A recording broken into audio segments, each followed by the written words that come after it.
Buying a vehicle in the Wabash Valley has never been so easy. Just point, click, and take your pick at DorsetAutomotive.com. New or pre-owned, you call the shots. Go ahead and give it a try. Point, click, and take your pick now at DorsetAutomotive.com.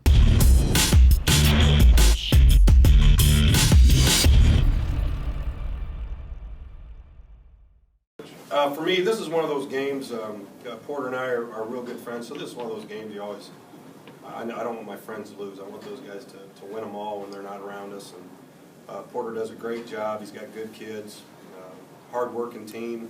Coming off a tough home loss, I knew we'd get their best shot, and I thought they played their tails off. But I really commend our guys. You know, we weren't terrific in the first half. Thought we played pretty hard and guarded pretty well for the most part. But our offense was a little bit like it was at Evansville. We're trying to focus on working it a little bit more, and it really showed in the second half. We shared the ball.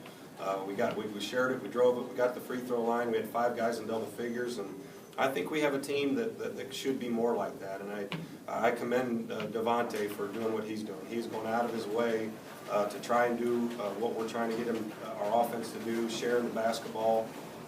So I'm really pleased for the most part. We got to go inside more, and Murph showed what he could do there.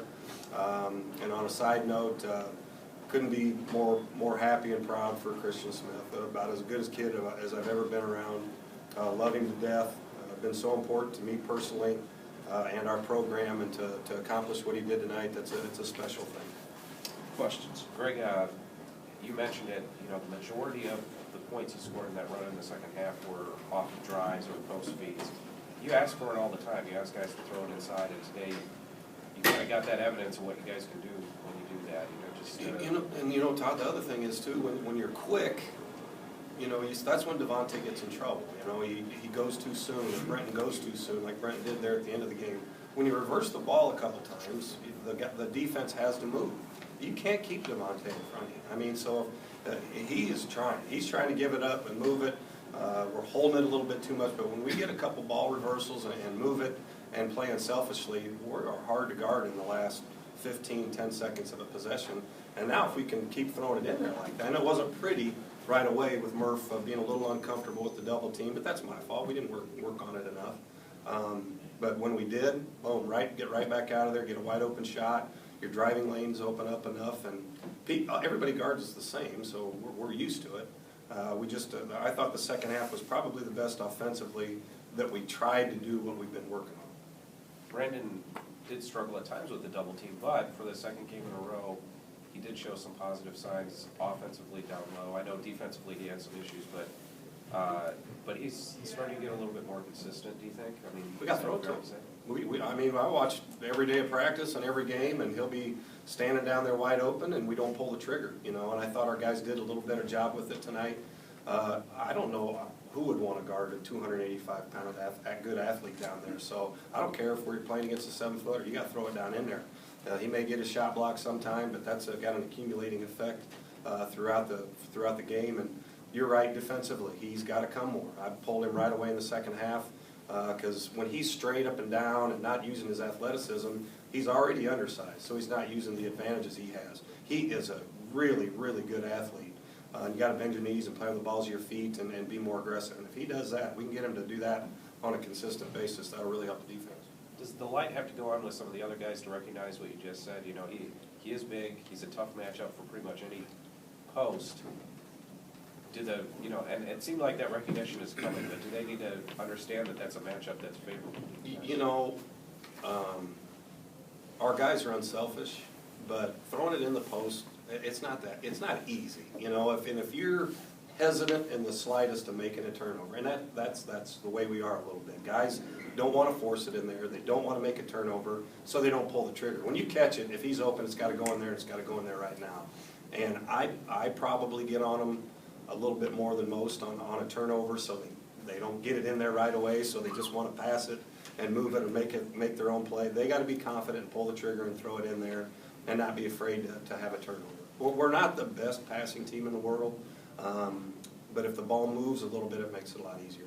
Coach Mosier talked earlier about how he wishes he had guys like Christian and Devontae that just lead the team and pick everyone up when you guys are down. So how important are they for you guys and for your success? I mean, I'm going to say it all year, and this is a senior night that if I start thinking about it, I'll start choking up. Porter's right. I mean, he's a good friend, so we talk before the game, and I talk a lot about Christian and Devontae and how much I've known them for a long time. And they are two seniors that have done more on and off the court for this program than anybody else has. Not that others haven't done tons, but these guys are right up there with anybody.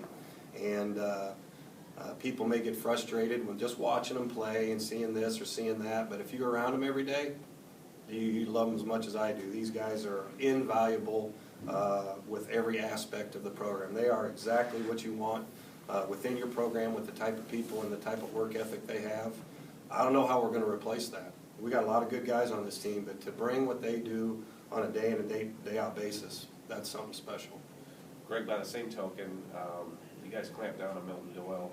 He didn't score, which is the first time he hasn't scored in 2 years.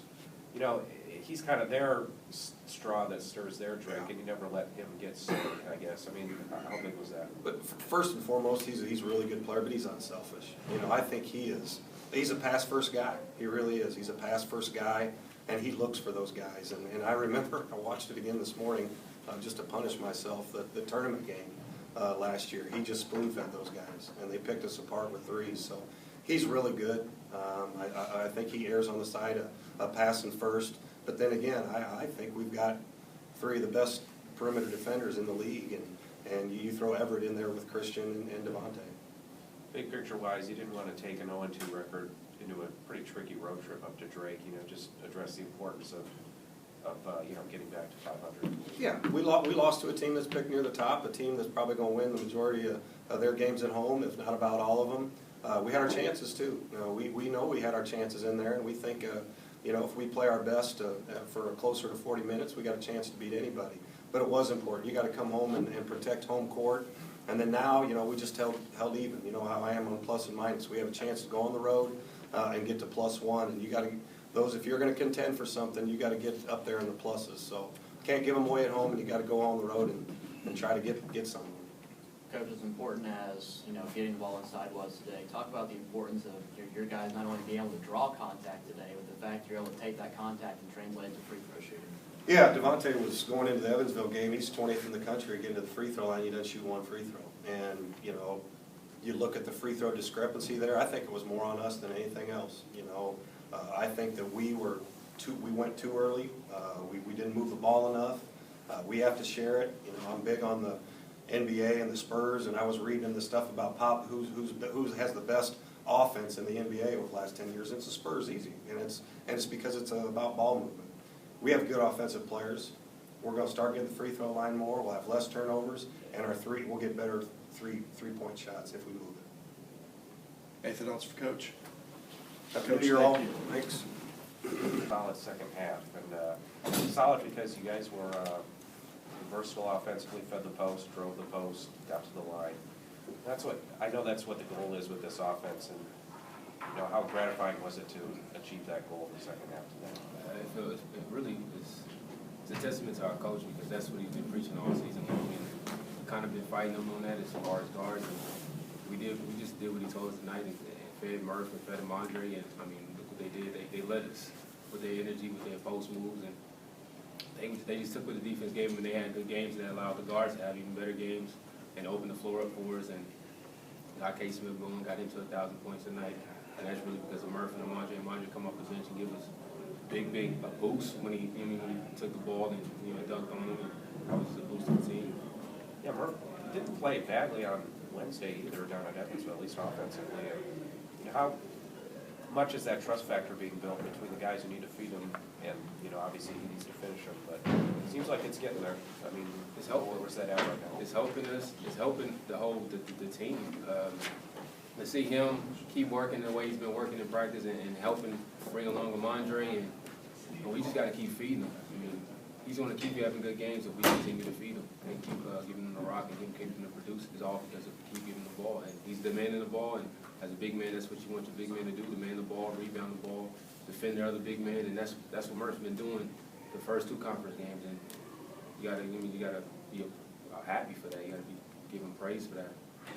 Christian, I already asked Devontae, you know, good second half, and it was good because you guys kind of did what you want to do offensively, get the ball inside, drive the lane, get to the line a lot. Just talk about how gratifying it was to have a plan and implement it and have some success out of it today. Yeah, I mean, Coach always talking about, like you said, getting the ball into the big man. I mean, they work really hard every day at practice at getting better. I think we get on them a lot just because we expect so much from them. We know how much we need them. So, I mean, we need to reward them during games of giving them the ball. I think that really helped the drive and kick game. We got it in there, and then we got able to at least kick it out or get open shots, and that kind of spread the floor out for us to have drivers like him and Brenton and have leave shooters open like Matt. So to come out and execute the game plan, you know, today like we did, I think it's just, I mean, it's what we really needed to do. I mean, it gets our energy back up, you know, belief heading into Wednesday. Both of you guys can address this. Milton Doyle didn't score at all. First time in over 2 years he hasn't. I know you guys like shutting guys down. You know, what kind of satisfaction do you get out of their guy who kind of stirs their drink now getting going tonight? I think he was in foul trouble a little bit, so I mean, you know, I think that kind of took away from his aggressiveness, but I think that was on him today. I was more on Turk today, so I mean, I give credit to this guy right here for you know, shutting him down for the most part, but I mean, he's a good player. You know, obviously that's not going to happen every day, so I mean, and we switched 4 ways some of the time, so it was really a team effort as well. It's just credit to everybody, but like I said, he was in foul trouble, so I think that kind of took away from his aggressiveness a little bit. Any thoughts on that? I mean, he was one of the best players in the league, and when you can stop one of the best players in the league, you're going to have a chance. And it was really a team effort. Ev had a chance of where he guarded him, and it was just, we kept throwing different bodies at him, and I think that's what kind of, he didn't get a good feel for the game. We're going along with being in foul trouble, and we throwing different bodies. Case Smith guarding possession, and I guarded him, Ev guarded him, B. Scott sometimes. Even Matt guarded him a couple possessions, and it kind of threw his rhythm off a little bit, and I think that's the reason why he didn't have such a good game today. Christian, you hit the milestone on it looked like a baseline layup. Just talk about hitting 1,000 points. Only 30 or 35 other guys have done it. Pretty big deal. Yeah, I mean, you know, it's been on my mind a lot lately, getting a lot of texts and calls, and just everybody just, you know, waiting for me to hit that mark. And I'm just happy that it's over. You know, more happy that I could do it at home in front of everybody. And just to get the win on top of it means a lot more.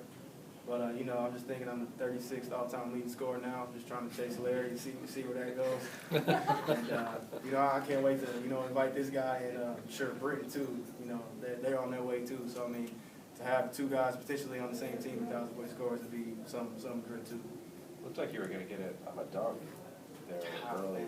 Yeah, I wanted to be more special. I'm not going to lie. I was, the first steal I got, I thought about it the whole way. Like, this is how it's going to happen. And then Ingram came back and got me. So I had to try and do it all over again. But, you know, like I said, it was bothering my mind the whole time. And then Coach Lou just kind of settled me back down and said, all right, it's over. Congratulations. Let's move on. And that's what I did. I just moved on from it. For both you guys, the importance of getting back to 500 in the league. Obviously, you didn't want to go on the road this week at 0-2. You know, kind of settles everybody's minds, and especially after a good performance, it's something to carry over to Drake next week.